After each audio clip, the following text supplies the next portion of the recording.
অন্তুর ধারণা পলাশের ছেলেরা এসেছে। সে দরজায় কান বাঁধল। বেশ লোক জমেছে। আজকাল তাদের বাড়িটা মানুষের আলোচনার বিষয় হয়ে দাঁড়িয়েছে কিনা। একটু কিছু হলেই মানুষ আগ্রহ নিয়ে এগিয়ে আসে। দুটো শ্বাস ফেলে গেট খুলল সে। হাতটা থরথর করে কাঁপছে। কি আশ্চর্য! অন্তু বুক ভরে দম নিল। জয়ের ক্লাবের ছেলেরা দাঁড়িয়ে আছে। কবিরকে অন্তু চেনে। সে চুপচাপ এক কোণে দাঁড়িয়ে কেমন করে যেন তাকিয়েছিল অন্তুর দিকে। অন্তু বেশ বিনয়ের সাথে বলল, কেন এসেছেন আপনারা? কি হয়েছে? জয় ভাইকে ডাকতে এসেছি, একটু ডেকে দেন। রাহাত বলল। তার অভিব্যক্তি একদম সরল, বাস্তব।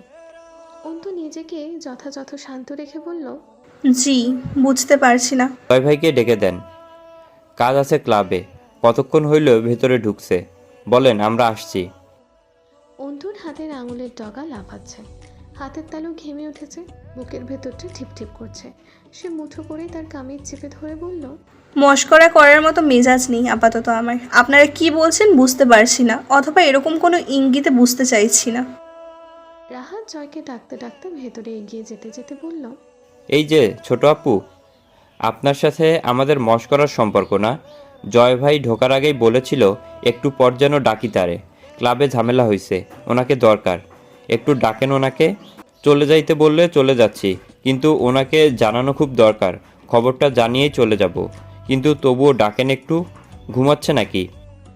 রাহাত পারফরমেন্স ভালো ছিল, সন্দেহের অবকাশ নেই তার অভিব্যক্তিতে। অন্তুর মাথায় যেন টকবগিয়ে আগুন জ্বলে ওঠে। ততক্ষণে পাড়ার লোক ঘটনায় বেশ আগ্রহ পেয়ে বসেছে।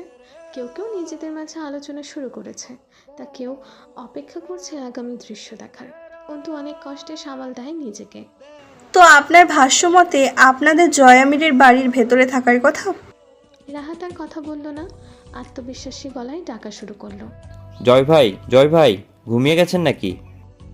অন্তুর নাক শিউরে উঠল। বাড়াবাড়ি করবেন না যেন। ধৈর্য একটা নির্দিষ্ট পরিমাণে বহন করি আমি। এখান থেকে জুতো দিয়ে পিটিয়ে বের করবে লোকে আপনাকে। নাটক না করে বেরিয়ে যান।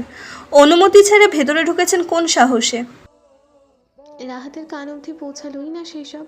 তার মুখে চোখে আত্মবিশ্বাসের ভর্তি, গাম্ভীর্য এবং দৃঢ়তা। সে আবারও ডাকে, জয় ভাই, ঘুমিয়ে গেলেন নাকি জয় ভাই? তোর মাথা ফাঁকা লাগছিল। সে জানে ভেতরে কেউ নেই, তবু বুকের ভেতরে ধুপধুপ আওয়াজ হচ্ছে। রাহাতের চোখে মুখে আত্মবিশ্বাস তাকে ভঙ্গুর করে তুলছিল। সামনের আগ্রহী জনতার মুখের দিকে তাকিয়ে তার শরীরে কম্পন উঠে যাচ্ছিল। জয় বেরিয়ে এলো ভেতর থেকে। সবে ঘুম ভেঙেছে তার। হাই তুলল একটা। অন্তু দেখল সেটা কৃত্রিম।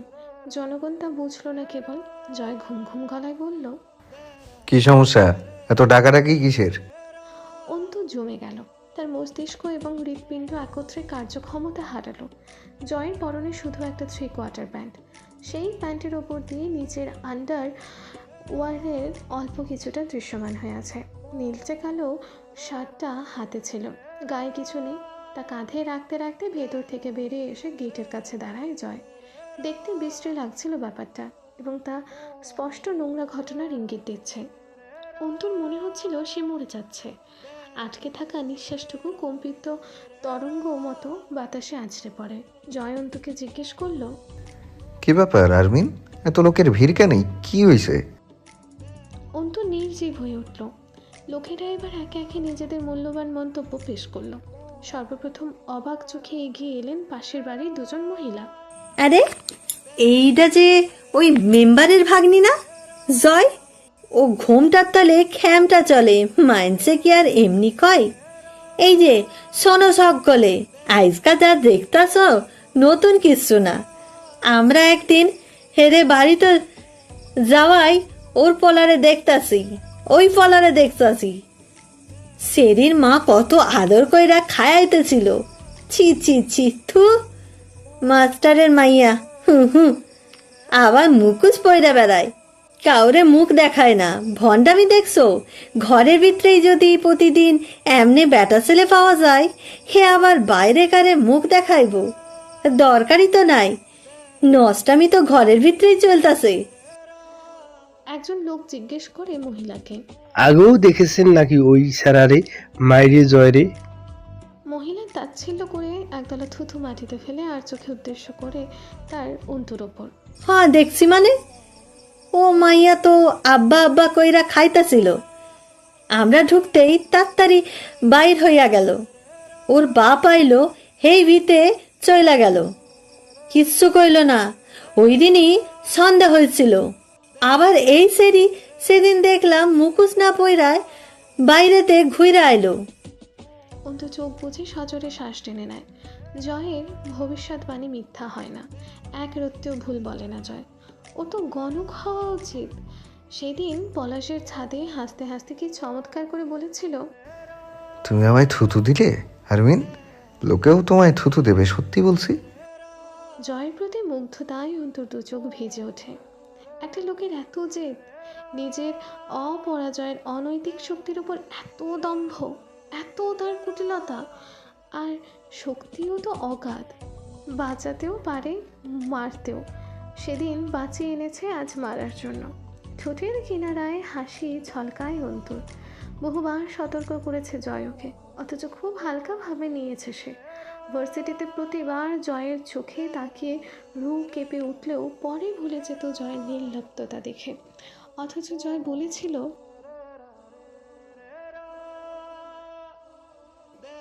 অন্তু অবাক হলো সবচেয়ে বেশি সবার অভিনয়।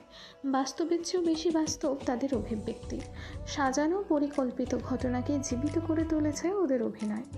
এক বৃদ্ধা এগিয়ে আসে। এই ছেড়ে এক ঘরে করো বাপু সকল, এসব পাড়াডার বদনাম করব। ও ছেড়েই এত দেহি পদ্মা করে, তোমার পদ্মার উব্র থু, ঘরের বেড়া সইয়াত রাখতে দয়া, বাপ মাই গেছে কোনে, সি সি, বাপের জন্মে এসব দেহি নাই। অন্তু চুপচাপ দাঁড়িয়ে শুনে সবার মূল্যবান মন্তব্য। কেউ কেউ বলছে, এই জন্যই তো কই দরজা খুলতে এত দেরি লাগতাছে কে, সেই কখন থেকে আয়সা এই ছেঁড়াগুলা ডাকতা ছিল, খোলে না তো খোলেই না। অন্তুর বিয়ে নিয়ে এসেছে বহু লোক বহুবার। অন্তু অপমান করতো অথবা প্রত্যাখ্যান, তারা আজ তাকে ছাড়বে কেন? মহিলা এসে এক থাবায় অন্তুর মুখ থেকে ওড়নাটা টেনে খুলে ফেলে। বেরিয়ে আসে সদ্য গোসল করা গামছাটা মোড়ানো ভেজা মাথাটা। সকলে কয়েক সেকেন্ড হাঁ করে হিসেব মেলায়। এবার তারা দৃঢ় বিশ্বাসে ফেটে পড়ে। চমৎকারভাবে প্রমাণ হয়ে গেল তাদের কাছে অন্তুর নোংরামি। এতক্ষণ সন্দেহ ছিল তাদের, এবার আর রইল না। নষ্টামি করে লাউ, শুইয়া রেখে আবার গোসল করে বের হয়েছে। গুঞ্জন উঠল, ও তাইলে কুকাম করে লাঙরে বিছানায় শুইয়া রাইখা ফসল গোসল করতে ঢুকছে মাগি, এরপর সেইখান থেকে বাইরা হইয়া আইছে। ওরে সি সি সি। রটে উঠল মন্তব্যের। অন্তত মোড়ানো গামছাটা মাথায় রাখতে চেয়ে তাও পারল না। মহিলা টেনে হিচড়ে খুলে ফেলে গামছাটা। পিঠ বেয়ে ছিটকে পড়ল ভেজা লম্বা চুলগুলো। কাঠের মূর্তির মতন দাঁড়িয়ে রয় অন্তু। সে অবাক হচ্ছে, তার কোনো প্রতিক্রিয়া আসছে না, কান্না পাচ্ছে না। জয় একটা সিগারেট ধরিয়েছে, ধোঁয়া গিলছে। অন্তু না তাকেও টের পায়। জয়ের চোখ দুটো হাসছে, খিলানের মতো নাকের পাটা দুটো ফুলে ফুলে উঠছে, আবার ভ্রুজোড়া অহংকারে পুরো হয়ে উঠছে। জয় খারাপ কিছুর পর খুব সজল হয়ে ওঠে, যেন সে খানিক জীবন শক্তি পায়। তার খারাপ হওয়ার পেছনে কোনো কারণ নেই, সে খারাপ তাই সে খারাপ। অনেক লোক জমেছে খেলা দেখতে। এক বৃদ্ধা এবার হৈ হৈ করে বলে উঠলেন, ওই ওই ওই, তোমরা কি এমনি দাঁড়াইয়া ওই মাগের ঢং দেখবা? চুল না কাইডা বাহার কইরা ওসব বালাই দাস থেকে। কেউ কেউ পরামর্শ দিল, শরীয়তের বিধান অনুযায়ী ব্যভিচারের শাস্তি মাটিতে গলা অবধি পুঁতে ৮০টা বেত্রাঘাত। অন্তু তাদের আলোচনা খুব মনোযোগ সহকারে দেখছিল এবং শুনছিল। অন্তুর দিকে তাকালো জয়, চোখাচোখি হলো দুজনার। অন্তুর ঠোঁট দুটো হেসে উঠল, যে কেউ দেখতে পাবে না সেই হাসি। তরল রক্তের মতন চিকচিক করছিল সেই হাসি অন্তুর চোখের তারায়। পুরুষ এবং কলঙ্ক এ দুটো শব্দ একসাথে হয় না কখনো। কলঙ্ক শব্দটি নারী সত্তার জন্য প্রযোজ্য কেবল। পুরুষ কলঙ্ক বইতে জন্মায় না জগতে। তারা স্বাধীন, তারা আমরণ কলঙ্ক বিচ্ছিন্ন। একই পাপের মাসুল পুরুষ ও নারীর জন্য ভিন্ন হয় এ সমাজে। নারীর মসৃণ চামড়ায় বরং কলঙ্কের জন্য অনুকূল পদার্থ লেগে থাকে। নারী কলঙ্কের জন্য এবং কলঙ্ক নারীর জন্য চুম্বকের মতন আকস্মিক। একটা নির্দিষ্ট দূরত্বে দুটোকে আনলে দুটো ছিটকে এসে পরস্পরের দেহে লেপ্টে যায় চিরতরে। জয়ের ক্ষমতা অসীম, তার দিকে আঙুল তোলার সাধ্যাধিকারও নেই। তারা অন্তুর দোষের কলঙ্ক অন্তুর গায়ে এবং জয়েরটুকু একসঙ্গে অন্তুর গায়েই ছিটিয়ে দিচ্ছিল। মৌলভী সাহেব এলেন, সব শুনলেন, বেশ কিছুক্ষণ চুপ রইলেন। হামজা এসে বসেছে, তাকে চেয়ার দেওয়া হয়েছে মৌলভী সাহেবের পাশেই। অন্তুর খোলা চুলগুলো শুকিয়ে গেছে। আজ সবাই পরাণ ভরে অন্তুকেই দেখেছে। মাস্টারের মেয়েকে সে ছোটোবেলায় দেখেছিল সবাই, এরপর বহু বছর আর দেখেনি কেউ। অথচ মাস্টারের মেয়ে যে ঘুমটার তলে তলে নষ্টামি করতো তা কি কেউ আন্দাজ করতে পারেনি? কতবার তারা মাস্টারকে বলেছিল ভার্সিটিতে না পড়িয়ে বিয়ে করিয়ে দিতে। মেয়েটার দিমাগ ছিল বেশি। আজ পাণ্ড হয়েছে তো। পাড়ার পুরুষেরা মন ভরে দেখল অন্তকে। ফর্সা শরীরে খয়েরি রঙা ঢিলে ঢালা সালোয়ার কামিজ, ওড়নাটা গায়ে আছে কোনো মতে, উস্কো খুস্কো লম্বা লম্বা চুল পিঠে অবহেলিতভাবে ছড়ানো। হামজার পরনে সাদা ধবধবে পাঞ্জাবি, মেয়র সে। তার মুখটা কঠিন। মৌলভী সাহেব বললেন, যেহেতু অবিবাহিত নারী পুরুষ ব্যভিচারে লিপ্ত হয়েছে, সে হিসাবে শরীয়ত বিধান হইল দুজনকে দোয়া মারা, মরে গেলে গেল, বেঁচে থাকলে পাপ মুক্ত। একে অপরের দিকে চাওয়াচাওয়ি করে লোকেরা এইসব আগের কালে দেখা যেত, এখন এইসব উঠে গেছে। মানুষ প্রকাশ্যে অকাম করে বেড়াচ্ছে। তবু পাড়াটা তো আর বোর্ডিং বা হোস্টেল না, সবার আলোচনা একই রকম। তারা এর একটা বিহিত চায়। আর তাছাড়াও সকলের মাঝে একটা চাপা ক্ষোভ বোধ হয় জয়ের জন্যও কাজ করছিল। জয় খারাপ তা সবাই জানে, সবাই। অথচ ভয়ে কেউ মুখে আনলো না, বোঝাতে চাইল না কিছুই। অন্তু আকাশের দিকে তাকায়, কয়েকবার প্রাণ ভরে আব্বুকে ডাকলো। কোনো সাক্ষ্য প্রমাণ প্রয়োজন হয়নি তাকে ব্রিভিচারিণী বলার জন্য। জয়ের ঘরের ভেতর থেকে বেরিয়ে আসা আর অন্তুর ভেজা চুল যথেষ্ট। আব্বু আসবে বিকেল বা সন্ধ্যায়। অন্তু চায় তার আগে তাকে মেরে ফেলা হোক। এতক্ষণে তার একটা শব্দ শুনিনি কেউ, বা বলার সুযোগ দেয়নি। সে আর বলতেও চাইল না। কলঙ্ক এখন অপ্রমাণিত হলেও মুখে মুখে একটা দাগ এবং রটনা থেকে যাবে। সবচেয়ে ভালো হয় মরে গেলে। অন্তুর খুশি লাগছিল খুব। বেশ কিছুক্ষণ নীরবতা পুরো জনতার মাঝে। তা ভাঙলো হামজা। মৌলভীকে বলল, এর আর কোনো বিকল্প নেই। আপনাদের ভাষ্যমতে যা হবার হয়ে গেছে। আর কোনো গ্রহণযোগ্য শাস্তি বা মীমাংসা আছে? কিছুক্ষণ চুপচাপ কাটলো। এরপর একজন বৃদ্ধ লোক এগিয়ে আসে হামজার দিকে। বৃদ্ধদের সাথে সামাজিক কার্যকর্মের মাধ্যমেই হামজার বেশ খাতির আছে। লোকটা হাইকোর্টের সাবেক উকিল। তিনি যেন রাগত স্বরে তাচ্ছিল্য করে চট করেই বললেন, আর কি করবে, যা ঘটনায় বিবৃতি আসছে, বিয়ে দিয়ে বাড়ি নিয়ে যাবে। সকলে সপ্রতিভ হয়ে উঠল। এই পদ্ধতিই তো চলমান এখন। দৌড়া মরার প্রচলন এবং কাল চলে গিয়েছে। এখন কেউ অকাম করলে ধরে বিয়ে দিয়ে দেওয়া হয়। হামজা নিজস্ব গাম্ভীর্য বজায় রেখে অথচ চট করে বলে ওঠে, ধরুন যদি দিয়ে দিই, আপনারা তা গ্রহণ করবেন, সম্মতি দেবেন, সিদ্ধান্ত আপনাদের হাতে। অন্তুর হৃদযন্ত্রটা লাফিয়ে উঠল। হামজা অতিরিক্ত চতুর, তা বলার অপেক্ষা রাখে না। সে এত চমৎকারভাবে নিজেকে উপস্থাপন করছে, মানুষ এতক্ষণে তাকে মহান ধরে নিয়েছে।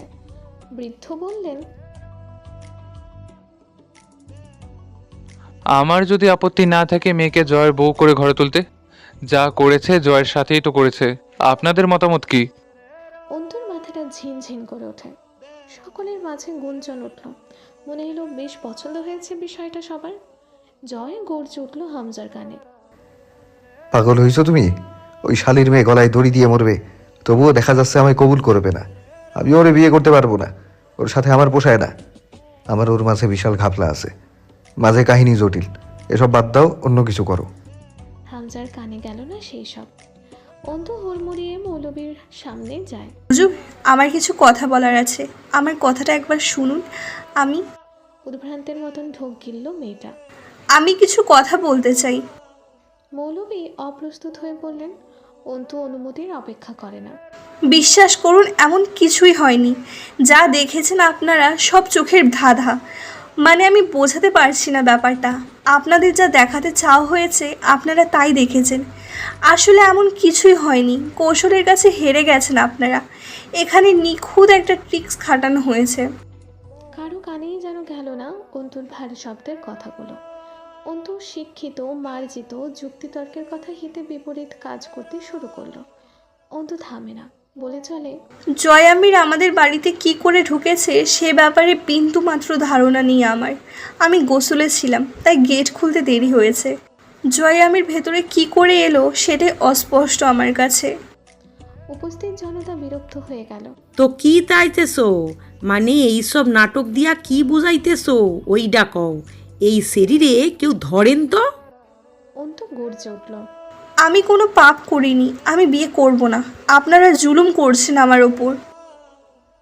থপ করে একদলা থুতু এসে মুখে পড়ে অন্তুর গলার কাছে। জয় অসন্তুষ্টিতে চোখ বুঝে ফেলে। ইস, অল্পের জন্য থুতু মুখে লাগেনি, আরেকটু ওপরে ফেললেই মুখে পড়তো থুতুটুকু। অন্তুর ছোড়া থুতু জয়ের চোয়ালের ওপর দিয়ে চোখের কিনারা ঘেঁষে লেগেছিল। মহিলাটা ঠিকমতো থুতুও দিতে জানে না। মহিলাকেও কিছু অশ্রাব্য গালিগালাজ করলো জয়। থুতু ছুঁড়ে দিয়ে মহিলা চুল ধরে টেনে তুলল অন্তুকে। অন্তুর শরীরের এক পাশ থেকে ওড়নাটা পড়ে গেল। চোখ দুটো বুঝে জোরে করে ডেকে উঠল অন্তু। আব্বু! টুপ করে এক ফোঁটা অশ্রু গড়িয়ে পড়ল মাটিতে। অন্তু খারাপ মেয়ে, তার শরীরে ওড়না তুলে দেওয়ার প্রয়োজনীয়তা বোধ করলো না কেউ। মহিলা বলল, লাঙের সাথে বিছানা যাইতে মন চায়? বিয়ে কইরা তার বাড়িতে যাইতে মন চায় না? কতক্ষণ তাও ভাবনা আসিল। তুই তো আর চাইতেও বেশি শয়তান মাইয়া। আমার মাইয়া হইলে জিনটা কবর দিয়া থইতুম। মাইয়ারে বয়স 14 হইতেই বিয়া দিয়া দিছি। তোর মতন পেচ্ছা পুষি নাই কলেজে পইরা। অন্তু তার তপ্ত চোখ দুটো তুলে তাকালো। আমি কিচ্ছু করিনি, অপবাদ দিচ্ছেন চাচি আপনি। ওড়নাটা তুলে বুকে জড়িয়ে নিল। হ, কিচ্ছু করস নাই, খালি লাঙের সাথে বিছানায় শুইছিস। তাই তো কই বিয়া করবার চায় না, ভার্সিটি তো পড়বার চায়। হ্যাঁ, সেই দিন মা খাইতেছে, আইস ঘরে স্বয়ং বেদা ছেলে ঢুকাইয়া দিয়া বাইরে গেছে গা। এতই যখন রং মনে, তাইলে আবার বিয়া করবার চাও না কেন তারে? অন্তু সহ্য ক্ষমতা ছাড়ালো, চিৎকার করে উঠল, আর একবার কেউ আমার বাপ মায়ের দিকে নির্দেশ করে কথা বলে পড়ে থাকা ইট তুলে তার মাথাটা দুখণ্ড করতে আমারও হাত বাঁধবে না। জনতাদের একজন বিড়বিড় করে বকে উঠল, মাগে তেজ এখনো কমেনি? ঘরে বেটা ছেলে ঢুকাইয়া মাইয়ার মুখে। অন্তুর কানে এলো কথাটা, জবাব দিল, জি না, তেজ একটুও কমেনি। কি করবেন আপনি? আমার মুখে কি মেরে ফেলবেন? আপনারা না পরিকল্পনা করেছিলেন বেত মারার? শুরু করুন। আপনাদের ভাষ্যমতে পাপ যখন করেছি শাস্তি পাওয়ার আমার উচিত। শরীয়ত অনুযায়ী শাস্তি দেওয়া শুরু করুন। কোনো নাটকীয় শাস্তির জন্য প্রস্তুত নই আমি। আপনাদের আন্দাজ করা পাপের শাস্তি কখনো বিয়ে হতে পারে না। বেদাঘাত করুন। মৌলভী সাহেব জিজ্ঞেস করলেন জয়কে। জয় অন্তুর ওপর থেকে চোখ ফিরিয়ে বলল, আমার আমার মতো? আমার আর কি মতো? আপনারা বললে বিয়ে করব, না করার কিছু নেই। শেষে আস্তে করে চিবিয়ে বলল, আফটার অল শালি সুন্দরী, আমার বদনাম তার গায়ে আমার নামের। অন্তু চোখ দিয়ে অনুরোধ করে ওঠে, প্লিজ এমন করবেন না। আমি সত্যি বলছি, অনেক দূর চলে যাব, আর কোনো দিন অসম্মান করব না আপনার। আপনি না বলুন। জয় অনর চোখে চেয়ে থাকলো। তার কিছুই করার নেই, সে যা চেয়েছে তাই হয়েছে। অন্তুর মুখে থুতু পড়েছে, এখন কি হচ্ছে বা হবে তা নিয়ে আর কোনো লাভ লোকসান নেই। কাজে আনতে গেলেও হামজার দুটো ছেলে। অন্তু বুঝলো বিয়ে না করতে চাওয়ার কারণ হিসেবে তার চরিত্রের সাফাই গাইলে কেউ শুনবে না, তাকে অপরাধ মেনে নিতে হবে বাঁচতে হলে। সে মৌলবীকে বলল, হুজুর, আমি পাপ করেছি। জিহ্বায় আটকাচ্ছিল কথাখানা, একটু থেমে মিনতি করলো, আপনি তার শাস্তি দিন আমায়। বিয়ে পড়ানোটা কি শরীয়তের শাস্তি হবে বলুন? আমার কথা বুঝতে পারছেন আপনি? অন্তুর শরীরটা থরথর করে কাঁপছে। বারবার ঝাঁকুনি খাচ্ছে। আমায় বেদাঘাত করে মেরে ফেলুন, আমায় ফাঁসি দিয়ে দিন, অথবা আমায় এক বোতল বিষ, হুজুর। আমি যা করেছি তার শাস্তি আপনি আমায় 80টা নয় বরং তার দ্বিগুণ 160টা মারুন। আপনি জয় আমিরের আঘাতগুলোও আমাকে দিন, ওই লোকটার ভাগে যে বেতাঘাত আছে সেগুলোও আমাকে মারুন। জয় আমিরের কোনো দোষ নেই। মৌলবীর সামনে মাথাটা বেক করে কাজ হচ্ছে। অন্তু হামজার সামনে গিয়ে দাঁড়ালো। প্রবল আত্মসম্মানে অন্তু অনুরোধ করে উঠল, মেয়র সাহেব, আপনি কি ভাইয়ের শরীরের আঘাতের চিন্তা করছেন? নিতে হবে না, সে কিচ্ছু করেনি। সব পাপ দোষ আমার, আমি করেছি পাপ, আমার শাস্তি পাওয়া উচিত, দরকার। আমি যদি ওর আঘাতগুলো নিই, এখানে আমার শুলে চড়িয়ে 5 খণ্ড করা হলেও তা মঞ্জুর। আমায় মেরে ফেলুন, বদনাম ধুয়ে যাবে। আব্বু আসার আগে মেরে ফেলুন। হামজা স্থির চোখে তাকিয়ে বলল, পাগলামি করছো আরমিন। বদনাম যখন হয়ে গেছে, সত্য মিথ্যের ধার সমাজ ধারবে না। তোমার শরীরে ট্যাগটুকু ছেপে গেছে। কিসে ট্যাটু মেয়র সাহেব? বদনাম অথবা জয়? অন্তু মাথা নাড়ে। ট্যাটু মোছা যায় না, না? যায় না।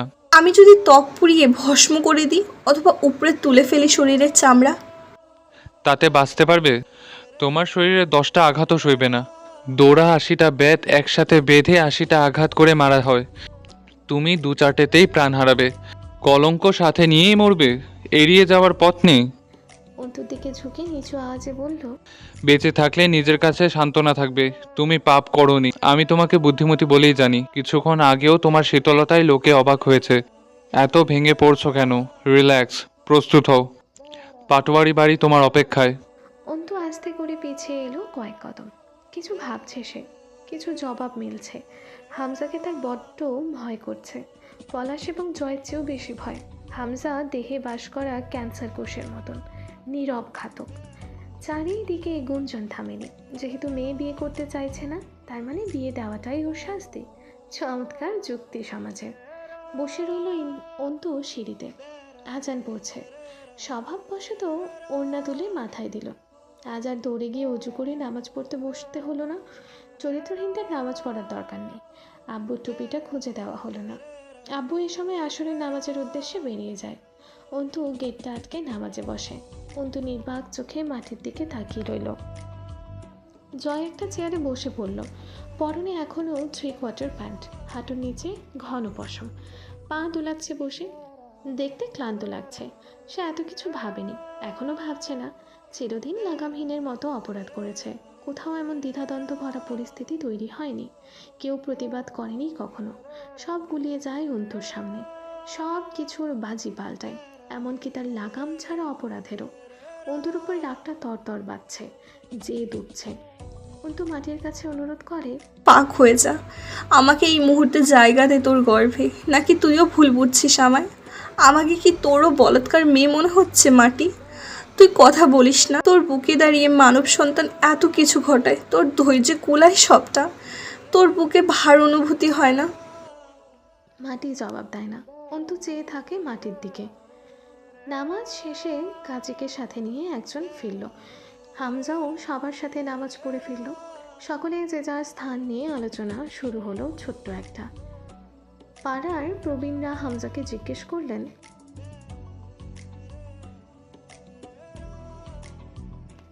হামজাকে বলার সুযোগ দিল না অন্তু। চিৎকার করে উঠল, বললাম না বিয়ে হবে না? আমাকে এখানে কেটে শত টুকরো করলেও কোনো রকম বিয়ের আয়োজন হবে না এখানে। আমি যা করেছি তার জন্য বিকল্প যে কোনো শাস্তি দিন আমায়, আমি তৈরি আছি। কিন্তু আমরা চাইতেছি না তোমারে জিন্দা মাটিতে পুঁততে, তাসরে। কিন্তু আমি তো তাই চাইছি, আমাকে পোতা হোক, বেতাঘাতের সাজা দেওয়া হোক। আপনাদের ব্যথা লাগছে কেন? মার পড়বে আমার শরীরে। তাছাড়াও আমার মতো চরিত্রহীনের জন্য এসব মানবিকতা দেখালে বরং আপনারা কিন্তু গুনাহগার হবেন আল্লাহর কাছে। সুতরাং যত তাড়াতাড়ি সম্ভব আমাকে আঘাত করা শুরু করুন। লোকজন ফাঁপড়ে পড়ে গেল। অদ্ভুত চোখে ভ্রুকুচকে তাকিয়ে দেখল, এখনও মেয়েটার কথার যুক্তি, ভাষার বিন্যস্ততা, চোখের প্রতিবাদ এক বিন্দু কমেনি। যুক্তিতর্কের ঊর্ধ্বে জয়ের অপরাজয়ের মস্তিষ্কে বিস্ময় খেলে গেল। চোখ সরালো না অন্তুর উপর থেকে। অন্তুর মুখে ঘাম জমেছে, বুকটা ওঠানামা করছে। চোখ দুটো কাতর, অথচ অগ্নুৎপাতের গলিত লাভা যেন ঢলকে পড়ছে। সন্ধ্যা হবার অল্প স্বল্প বাকি। আমজাদ সাহেব হেঁটে এগিয়ে আসছেন। রাবেয়া ওনার ডান বাহু ধরে এগিয়ে আসছেন বাড়ির দিকে ক্রমশ। অন্তিকের লম্বা মাথাটা দেখতে পাওয়া গেল ওনাদের পেছনে। অন্তু যেন ফুরিয়ে গেল এক লহমায়, সমস্ত জীবন শক্তি ত্যাগ করে একদলা মাটির স্তূপে পরিণত হয় মেয়েটা। এই কথাগুলো এই লোক কিভাবে আব্বুর কানে তুলবে? আব্বুর কেমন লাগবে শুনতে অন্তুর ব্যাপারে এমন সব কথা? আমজাদ সাহেব অবাক হলেন বাড়ির সামনে ভিড় দেখে। অন্তুর অবস্থা দেখে সৌম্য মুখখানা অস্থির হলো। একে একে লোক আমজাদ সাহেবকে নিজেদের মন মতো করে রসাত্মক কাহিনী জানাতে শুরু করে। মাইয়া তোমার অকান্ত করছে, আমার সেই লাগর লগে বিয়ায় বসবার চায় না। কেউ আবার বলে, আমজেদ, মাইয়ারে ব্যবসায় দিছো নাকি? ব্যবসা যারা করে এর বিয়ে করবার চায় না। কথাগুলো সহ্য করতে পারে না অন্তিক, তেড়ে যায় মারতে খ্যাপা পাগলের মতন। লোকটাকে দুটো ঘুষি মেরে নাক দিয়ে রক্ত বের করে আনলো। লোকের মেজাজে বিরূপ প্রভাব পড়ল এতে। বাপের ভাইয়ের এত আস্পর্ধা তারা ভালোভাবে নেবে কেন? আমজাদ সাহেব থামালেন ছেলেকে। অনেকক্ষণ যাবৎ শুনলেন দাঁড়িয়ে পাড়ার ও সমাজের প্রতিটা স্বাধীন নাগরিকের নিজস্ব মূল্যবান মন্তব্যগুলো। কেউ জয়কে বলছে না জয় পুরুষ, জয় হামজার ভাই, হুমায়ুন পাটোয়ারির ভাগ্নে, এই অঞ্চলের অভিজাত পরিবার, আমির পরিবারের একমাত্র উত্তরসূরি। জয়কে বলতে নেই। মাগরিবের আজান শোনা যায় চারিদিকে। মাথা থেকে পড়ে যাওয়া ওড়নাটা আর তুলে মাথা ঢাকে না অন্তু। দেহ ব্যবসায়ী মেয়েরা তা করে নাকি? তার পর্দা পলাশ নিজের শক্তিশালী হাতে খুলেছে, তার অন্তিক চাইলেই উঠে পড়বে নাকি? আমজাদ সাহেব ধীরে হেঁটে এসে বসেন অন্তুর পাশে। বেশ খানিকক্ষণ কেউ কথা বলে না, শ্বাস ফেলে না কেউই।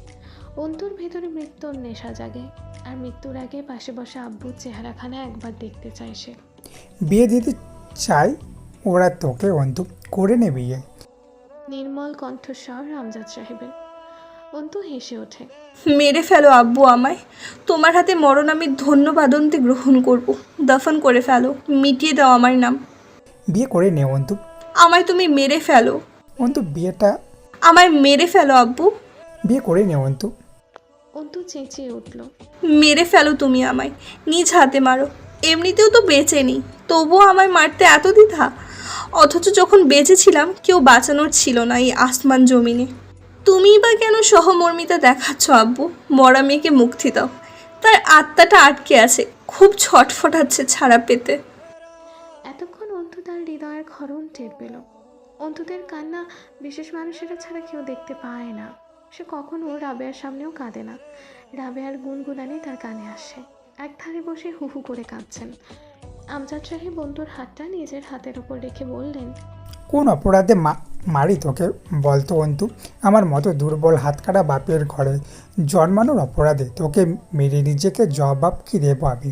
শিখিয়ে দে, যে পাপ তুই করতে পারিস না সেই না করার পাপের শাস্তি দেবার উপায় বল।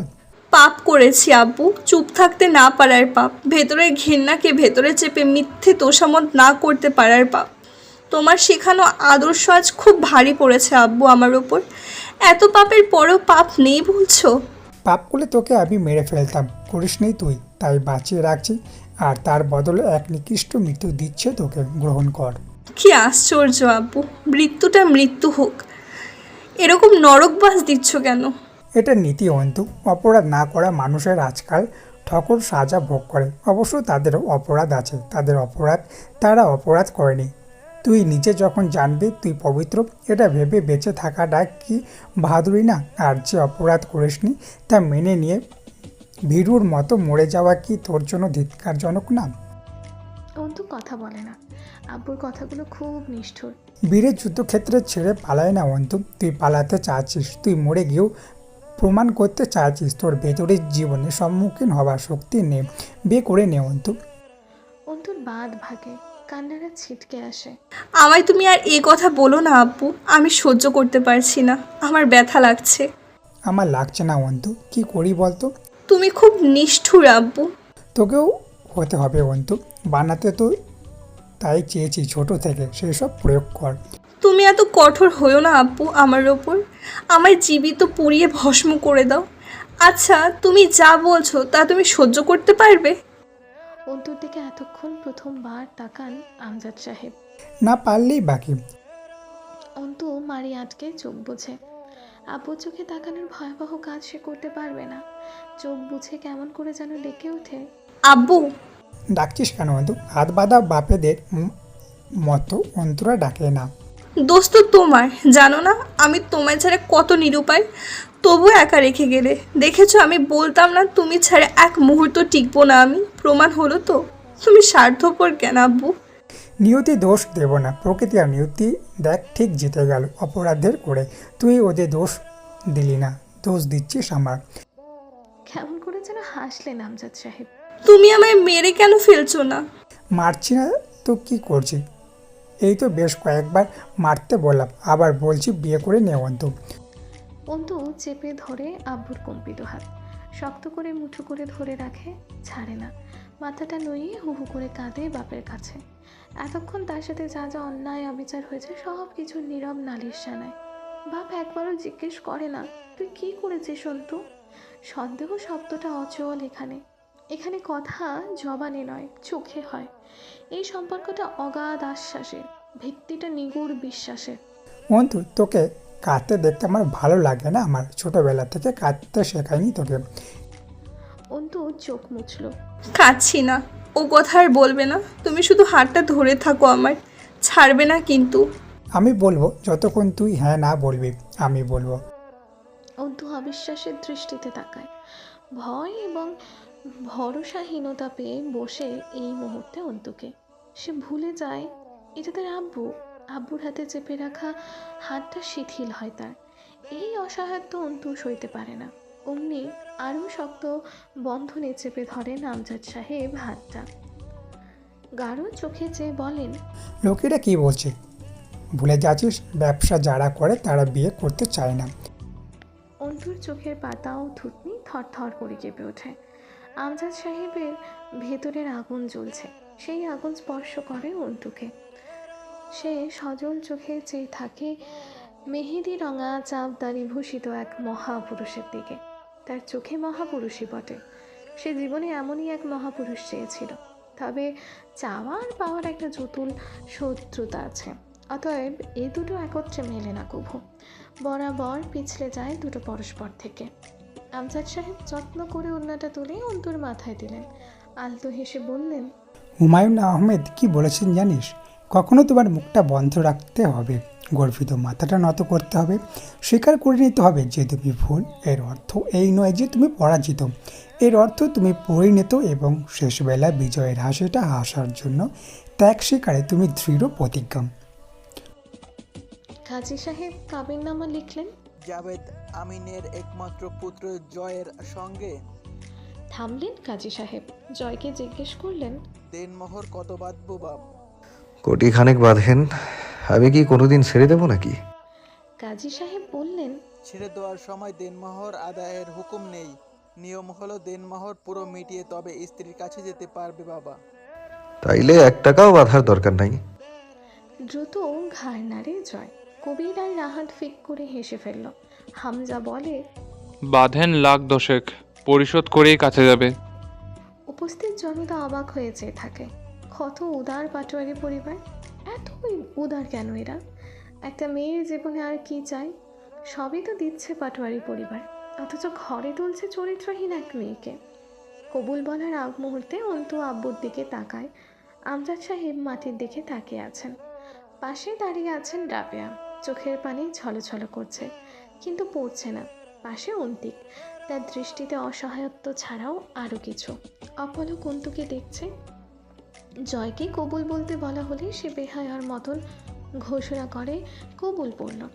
যেভাবে মঞ্চে দাঁড়িয়ে ভাষণ দেয় ছেলেরা, একসাথে ধ্বনি দিয়ে উঠল, জয় বাংলা, জয় বাংলা, জয় বঙ্গবন্ধু।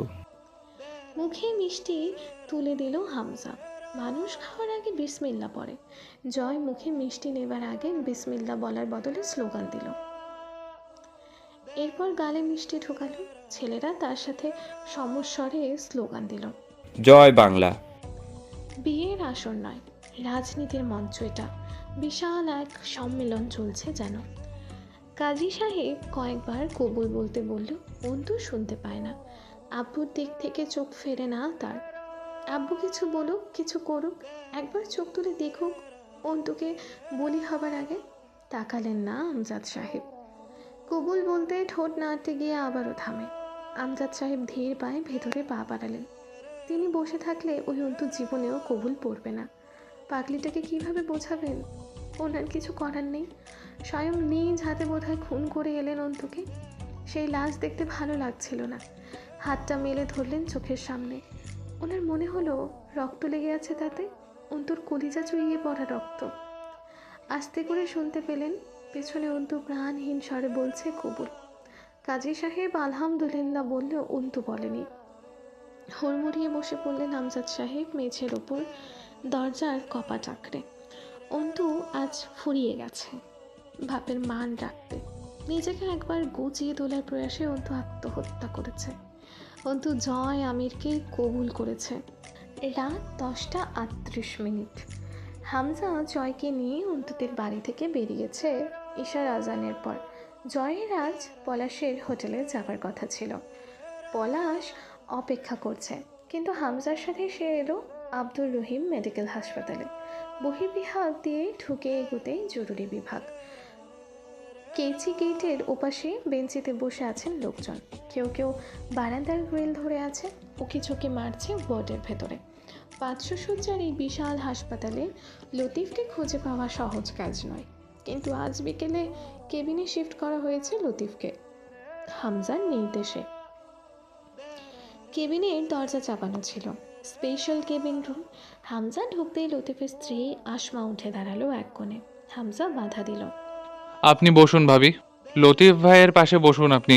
জয়। জয় বারান্দায় সামনে দিয়ে একটা মেয়ে হেঁটে যাচ্ছিল। সে মনোযোগ দিয়ে দেখলো যত দূর দেখা যায়।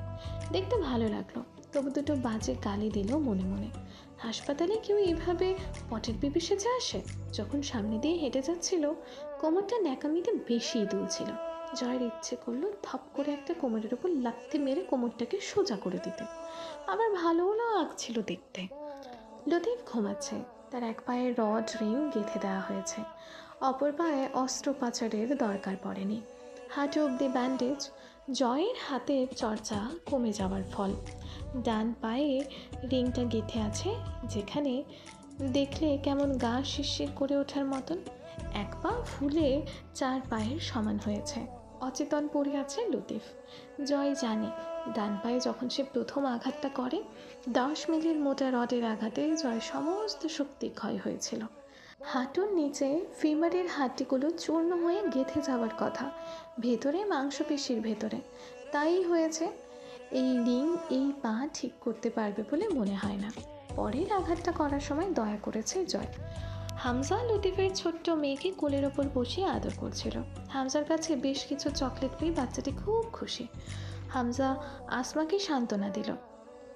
ভাবি আপনি কাঁদবেন না, যারা লতিফ ভাইয়ের এই হাল করেছে প্রত্যেকে তাদের ন্যায্য শাস্তি পাবে। আসমা কেঁদে ফেলল। কে করছে এই কাজ বলেন তো? এইবার কি?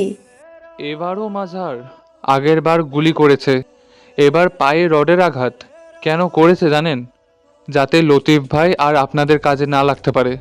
আচ্ছা ভাবি, পুলিশ আসলে কি আপনি মাঝারের বিরুদ্ধে বয়ান দিতে পারবেন? মহিলার চোখে মুখে দ্বিধা। মহিলাকে চুপ থাকতে দেখে হামজা হতাশ হয়। তাহলে আর কি, এইভাবেই আমার লোকগুলো আহত হতে থাকবে ওদের হাতে, যেহেতু আপনিও বয়ান দিতে পারবেন না। মহিলার ওপর হামজার চাল খাটলো। মহিলা বলল, আমি দেব বয়ান, আপনি কথা চিন্তা করতেছি না। আমার স্বামীরে ওই হারামজাদা 2 বার এমনভাবে জখম করছে, তারে পুলিশ কেন, আমি তারে ফাঁসিতে চলাবো। 2 ভাই প্রসন্ন হাসলো। জয় তো কান্না পেয়ে যাচ্ছিল মহিলার এই বাহাদুরিতে। এখানে মূলত তাকে ফাঁসিতে ঝোলানোর কথা চলছে। মহিলা জানলেই তার সামনে বলতো না এভাবে। হামজা বলল, এমনও হতে পারে, দেখবেন মাঝার আসবে লতিফ ভাইকে দেখতে। ও কিন্তু স্বীকার করবে না কাজটা ও করেছে। নিশ্চিত দোষ দেবে আমার অথবা জয়ের। আমার কথা মিলিয়ে নেবেন। অপারেশনের বিল মেটানো হয়নি। হামজা কল করে দেওয়ার পর বকেয়াত অস্ত্রোপচার সম্পন্ন হয়েছে। আসমার সামনে হামজার কয়েকটা বড় বড় বান্ডিল তুলে দিল হাসপাতাল কর্তৃপক্ষের হাতে। কমপক্ষে ওখানে লাখ 5 টাকা তো হবে, অথবা হতে পারে তারও বেশি।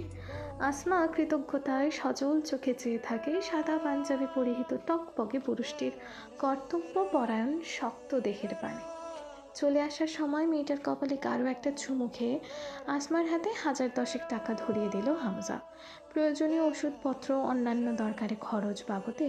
তাছাড়া সকালে তো আবার আসছে সে। হামজা সর্দার পরিবারের কাছে অনেক আগে শিখেছিল বিশ্বাসঘাতকেরা এই জগতে সবচেয়ে নৃশংস শাস্তির দাবিদার। এদের উপর দয়া করা এক প্রকার পাপ। প্রাণীর হত্যায় যতটা না লোকসান আছে, তার চেয়ে কঠোর হত্যাকাণ্ড হলো বিশ্বাসের হত্যা। প্রাণীর হত্যাকারীর শাস্তি যদি মৃত্যু হয়, বিশ্বাসের হত্যাকারীর শাস্তি আরও শোচনীয় হওয়া উচিত। যেটা জয় করেছে। লতিফ মরলে মুক্তি পেয়ে যেত, অথচ এই অবস্থায় সে প্রতিক্ষণে মরবে, এটাও শাস্তি। সাথে হামজার কার্য হাসি। গাড়িতে ওঠার সময় জয় দাঁড়িয়ে রইল ফুটপাতে। হামজা জিজ্ঞেস করলো,